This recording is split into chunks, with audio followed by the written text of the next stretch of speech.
The news in detail. Prime Minister Narendra Modi and senior BJP leader today said that people are witnessing the difference between 10 years of Modi government and 60 years of Congress rule.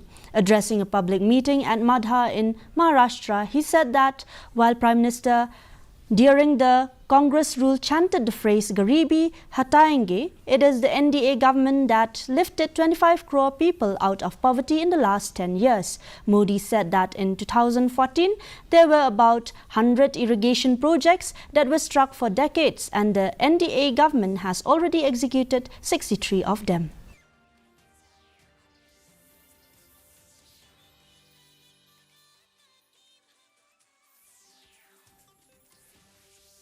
जब यहां के कद्दावर नेता दिल्ली की सरकार में थे, तब सरकार ने देश के किसानों से सिर्फ 7.5 लाख रुपए की खरीद की थी।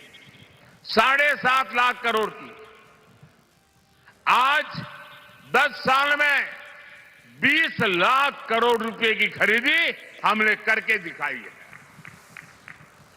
कहां 7.5 लाख करोड़ और कहां 20 लाख करोड़। महाराष्ट्र के दलहन तिलहन किसानों से 16,000 करोड़ रुपए की खरीद हमारी सरकार ने की है। The Khasi